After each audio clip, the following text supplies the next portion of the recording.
My name is Ryan Keller. I was 19 years old, sitting at my mother's kitchen table with a glass of water sweating a ring onto the wood, when my girlfriend of 2 years told me she was pregnant. She said it like she was reading a weather report. Then she said the part that split my life into before and after. The baby wasn't mine, it was my brother's.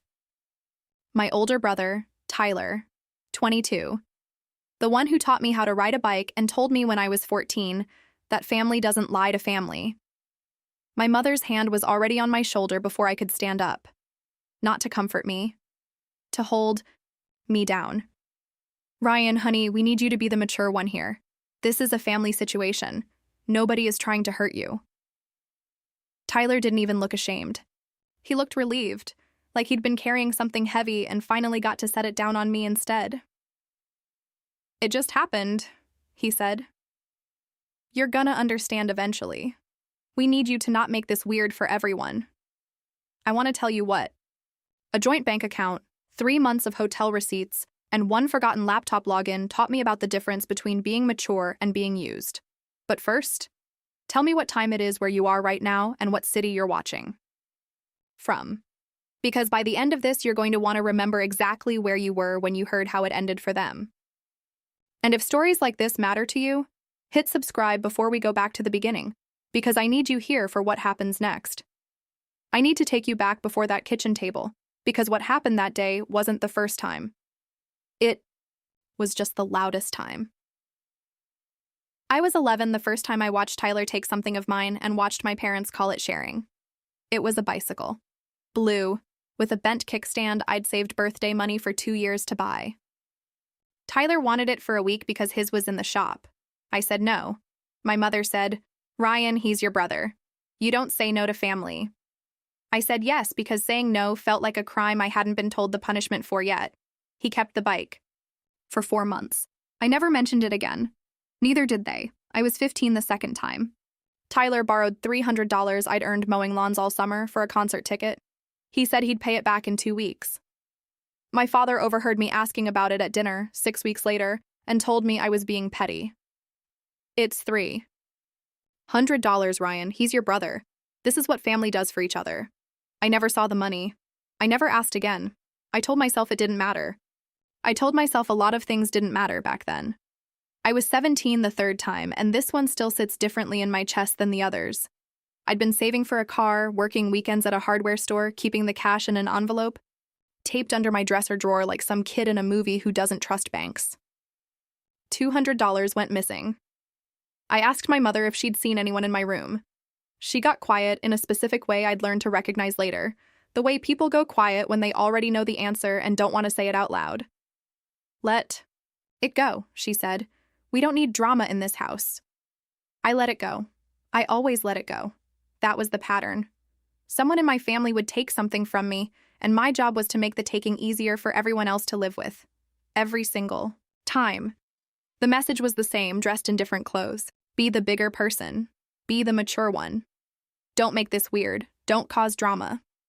I was the second son in a house that had already decided who the golden one was, and my role, whether anyone said it directly or not, was to be the boy who absorbed things quietly so the family photo stayed clean. The night Mia told me about the pregnancy wasn't the moment I decided no more. That came 4 days later, on a Tuesday, at 11:40 at night, when I couldn't sleep, and I finally let myself scroll back through 8 months of my own memory with clear eyes instead of hopeful ones. I remembered a weekend in April when Mia said she was staying at her cousin's place upstate and Tyler said he was helping a buddy move. I remembered finding a receipt in his jacket pocket in May, from a diner 2 towns over, and him laughing it off, saying he'd been driving around clearing his head. I remembered June when Mia stopped answering my texts as fast, and I told myself, people get busy. I remembered July when Tyler suddenly started locking his phone with a passcode after 4 years of never bothering. Sat on the edge of my bed at 11:40 on that Tuesday night, and I felt something shift in my chest that didn't feel like heartbreak anymore. Heartbreak had already happened, days earlier, hot and fast and loud. This was different. This was cold, and it arrived with a kind of clarity I'd never let myself have before. I wasn't angry at the betrayal anymore, not in that moment. I was angry at every single time before it, every bicycle, Every $300, every quiet, let it go, stacked one on top of the other, until the weight of it had somehow become mine to carry, instead of theirs to answer for. I whispered it out loud alone in my room just to hear how it sounded. No more. It sounded like the first true sentence I'd said in years. I didn't cry that night. I didn't call anyone. I got a notebook from my desk drawer, the kind with a plain black cover I'd bought for a class I never finished, and I wrote a date at the top of the first page. I started writing down everything I could remember, in order, with as much detail as I could pull out of my own memory. Dates, places, things people had said. I didn't know yet what I was building. I only knew I was done being the one who absorbed things quietly. The next morning, I did something I'd never done before. I stopped explaining myself and started documenting instead. The first thing I needed wasn't confrontation. It was proof, because I already knew from a lifetime of experience that in my family, feelings lost every argument against a good enough excuse. Feelings could be talked down, softened, reframed as overreaction. Documents couldn't. I started with the shared laptop in the living room, the one our whole family used for streaming shows and paying bills, the one Tyler sometimes used, because his own laptop had a cracked screen he never bothered fixing. He'd logged into his email on it once months earlier to print something for work, and never fully logged out on the browser's saved sessions. I found that out by accident on a Wednesday afternoon while looking for a document of my own. I want to be honest about what I did and didn't do here, because I think it matters. I didn't hack anything. I didn't guess a password or break into an account that wasn't accessible to me. I opened a browser on a shared family computer and found an account still logged in from a previous session, the same way anyone might find a forgotten email left open on a library computer. What I found there didn't feel like snooping. It felt like finally being allowed to see the room I'd been standing outside of for months. There were messages between Tyler and Mia going back to March, 4 months before the pregnancy conversation, 5 months before I found out any of it. I didn't read them for the ache of it, though the ache came anyway, sharp and specific, in a way that surprised me even after everything. I read them for dates, for patterns, for anything that would hold up outside of my own memory and my own hurt feelings, because I already knew what would happen if this came down to my word against theirs. I built a timeline, not in my head, where things get soft and negotiable. On paper, then later in a document on my own personal laptop that nobody else in the house had ever touched. Dates when Tyler claimed to be somewhere he wasn't. Dates that matched receipts I remembered finding. Dates from the messages themselves, time-stamped, unarguable. I cross-referenced everything twice. I wanted it airtight, not because I planned to drag it in front of a judge, but because I knew my family's first move would be to question my memory, my emotional state, my motives. I wasn't going to hand them that opening. The financial piece came next, and this was the part that stopped being about heartbreak entirely and started being about something closer to theft. 2 years earlier, when I was 17, Tyler and I had opened a joint savings account together.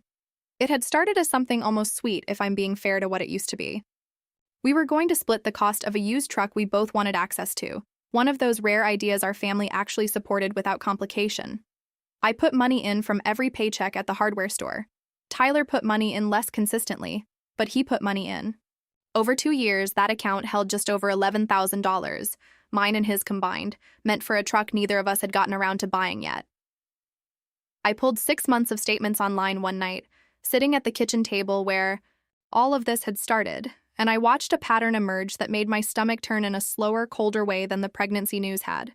Withdrawals I hadn't made. A $400 charge to a hotel 2 towns over, the same diner receipt town from May. A florist charge in June. A jewelry store charge in early July, 3 weeks before Mia told me she was pregnant. Nearly $3,000 gone. From an account I'd been funding in good faith, spent on the woman I thought was my girlfriend, by the brother I thought was just careless with money, not deliberate with it. I didn't confront anyone yet. I want to be clear about that, because I think the confronting too early instinct is what usually gets people talked out of their own reality. I printed the statements. I saved the messages as PDFs with visible timestamps. I kept my notebook updated every night before bed, like a habit I didn't know I needed until I had it. Then I called a lawyer. Not a dramatic one, not someone I'd seen on television, a family law and financial disputes attorney 2 towns over.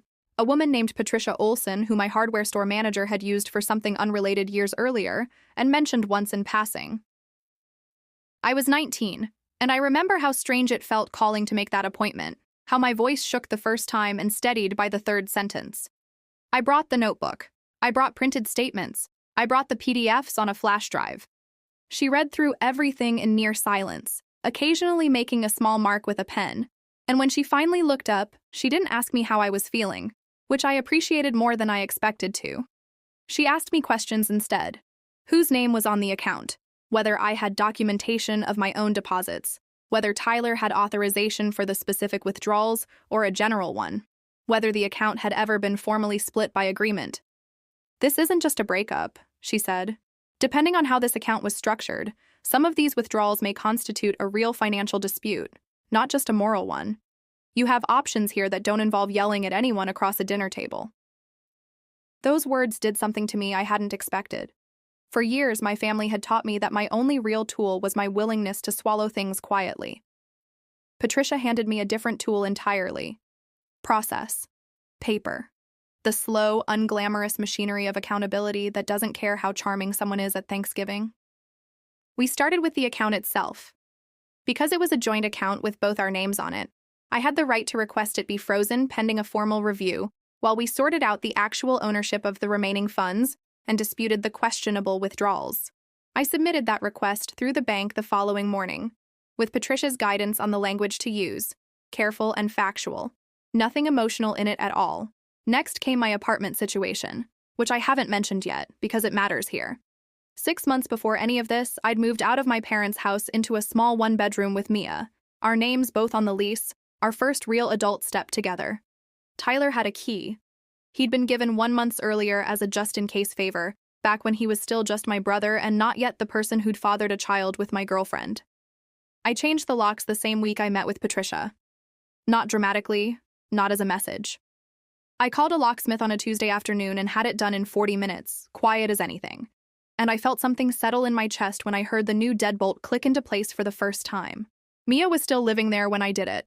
I gave her a new key without a word, because whatever was happening between us and whatever was growing that wasn't mine, the apartment was still legally half hers on paper for a few more weeks until the lease terms let us sort that out properly, and I wasn't interested in doing anything that wouldn't hold up to scrutiny later. I wanted every single move I made to be something I could explain calmly to anyone who asked, including a judge, including my own parents, including myself 5 years from now. Tyler worked at our father's construction company, Keller & Sons Builders, a name that had always felt like a small joke to me growing up, since there were 2 sons and only one of us had ever been folded into the business. Tyler handled scheduling and some of the client-facing paperwork, invoices, deposits, that kind of thing. I hadn't planned to involve the company at all, not at first. That changed when I found something in the joint account statements I hadn't expected. One of the withdrawals, the jewelry store charge from early July, had been made using a debit card linked to the joint account, but the transaction memo line, visible on the detailed statement Patricia had me pull, referenced an invoice number. I recognized the format immediately because I'd seen it 100 times on paperwork lying around my parents' kitchen table. It was a Keller & Sons invoice number. Tyler had run a personal purchase through a company-linked payment terminal at some point during a client transaction, using the split payment feature to route part of a company deposit into the joint account before withdrawing it for the jewelry purchase, apparently trying to cover a cash flow gap he'd created for himself and not thinking anyone would ever cross-reference the numbers. I didn't fully understand what I was looking at until Patricia explained it plainly. "This isn't just messy bookkeeping," she said. "If this is what it looks like, your brother may have used his position at the company to move client funds through a personal account without authorization. That's not a family matter anymore. That's a compliance issue, and depending on how your father's business is structured, it could be a legal one too." I sat with that for a full day before I did anything about it. I want to be honest that this part didn't feel good. Not in the satisfying way people sometimes assume revenge feels. It felt heavy. Tyler was still my brother. I'd spent 19 years learning to love him despite every small theft along the way, and some old, stubborn part of me kept whispering that maybe I was overreacting. Maybe there was an explanation. Maybe I was about to blow up something that could still be quietly fixed. Then I thought about the bicycle. The $300. The $200 taped under my dresser drawer that disappeared and was never mentioned again. I thought about 11 and 15 and 17-year-old me sitting quietly while everyone told me to be mature. And I thought about the fact that if I let this go too, the pattern would simply continue, dressed in a new shape, forever, because nothing had ever taught my family that taking from me had a cost. I called the company's compliance line the next morning. Keller & Sons was large enough, 40-some employees, enough client contracts to require an actual accounting oversight process, that they had a formal reporting line for exactly this kind of concern, separate from my father's direct authority, run by an outside bookkeeping firm the company contracted with for audits. I didn't call as the Sun. I called as a client of a linked personal account with documentation of an irregular fund transfer. I gave them the invoice number, the transaction dates, the statement printouts. I answered their questions factually and did not mention family at all until they asked directly whether I had any relationship to an employee named Tyler Keller. "He's my brother," I said. "I'd still like this looked into properly." The compliance officer, a calm-voiced woman named Deborah, told me they'd open a formal review and would need 30 to 60 days to complete it, and that in the meantime, per standard procedure for any employee under an active financial review involving client funds, Tyler's access to invoicing and payment systems would be temporarily suspended, and he'd be moved to a non-financial role pending the outcome. I hung up the phone and sat very still in my apartment for a long time. The new deadbolt was still shiny. Mia's things were still in the closet, fewer of them each week as she slowly moved out to stay with her sister. My notebook sat on the kitchen table, closed, full. For a while, nothing happened that anyone else could see. That's the part nobody tells you about doing things the right way instead of the loud way. There's a stretch of quiet in the middle where it feels like nothing is working, where you start to wonder if you should have just yelled at everyone across a dinner table and gotten it over with. I didn't yell. I kept documenting. I kept meeting with Patricia every 2 weeks. I let the process move at its own pace, and I went to work, and I ate dinner alone in my apartment with the new locks, and I waited. The account freeze went into effect within a week, and that's when the calls started. My mother called first on a Thursday evening, her voice pitched somewhere between confused and accusatory, the tone she'd used my whole life whenever I did something that inconvenienced the family's preferred version of events. "The bank called your father about some kind of hold on you and Tyler's account. What did you do, Ryan?" "I requested a review," I said. "There were some withdrawals that didn't look right." "This is exactly the kind of drama I asked you not to bring into this," she said. "Your brother made a mistake with his personal life, and now you're trying to punish him financially? Do you know how that looks?" "I know exactly how it looks," I said. "It looks like someone asking a bank to check where money went. That's all it is." She hung up on me. I wrote the date and a short summary of the call in my notebook, the way I'd started writing down every significant conversation, not out of paranoia, but because I'd learned that memory softens things over time, and I wanted an accurate record of exactly how this unfolded, for myself, if for no one else. My father called the next day, and his approach was different, quieter, more disappointed than angry, which had always been more effective on me growing up than yelling ever was. "Son, I built that account trust with your brother. Now compliance is asking me questions about invoices at my own company because of something you called in. Do you understand what you're doing to this family?" "I understand exactly what I'm doing," I said, and I remember how strange my own calm sounded to me in that moment, like I was listening to someone else speak with my voice. "I'm asking people whose job it is to look at the numbers. If everything's fine, it'll come back fine. And if it's not fine, then it was never fine to begin with, Dad. I didn't create the problem. I just stopped covering for it." He was quiet for a long moment on the other end of the line. "Your brother is having a baby, Ryan. This is a hard enough time without you making it harder." "He had a baby with my girlfriend," I said. "I don't think I'm the one who made this hard." Family group chats have a way of becoming their own kind of courtroom, and ours had 40-something messages a week normally, mostly recipes and birthday reminders, and the occasional political argument between an uncle and a cousin nobody could stop. 3 weeks after the account freeze, my Aunt Carol, my mother's older sister, posted something in that chat that I hadn't seen coming, and that I think, looking back, cracked the whole situation open faster than anything I did directly. Aunt Carol had apparently heard a version of events from my mother, framed the way my mother liked things framed, that I was punishing Tyler out of jealousy and trying to ruin his finances over a breakup. What my mother hadn't accounted for was that Aunt Carol's daughter, my cousin Priya, worked in accounting and had, in casual conversation at a family barbecue weeks earlier, before any of this became public knowledge, mentioned that Keller and Sons had flagged an internal irregularity during a routine audit period. Priya didn't know it involved Tyler specifically. She'd just mentioned it as company gossip. But once the group chat lit up with my mother's version of events, Priya put the pieces together out loud in the family chat for everyone to see. "Wait," she wrote. "Is this the same irregularity Dad mentioned from the Keller and Sons audit?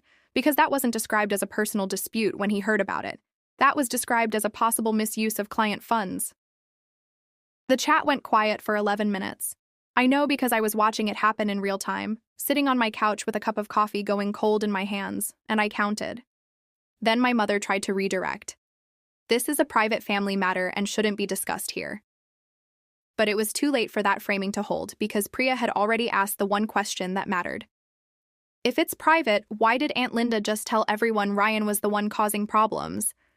Seems like maybe we should hear the actual details before deciding who's causing what."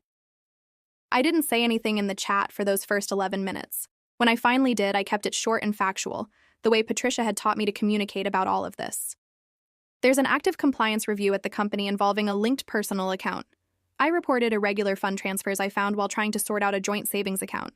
I have documentation. I'm not interested in arguing about it here. If anyone wants the actual timeline, I'm happy to share it privately." 6 people messaged me privately within the hour.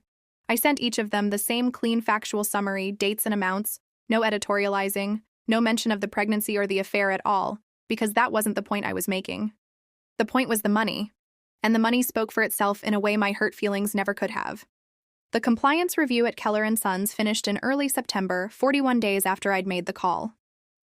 Deborah phoned me directly since I was technically the reporting party on the linked account issue, though she was careful to keep most of the internal findings confidential given it was an employment matter that wasn't mine to know in full.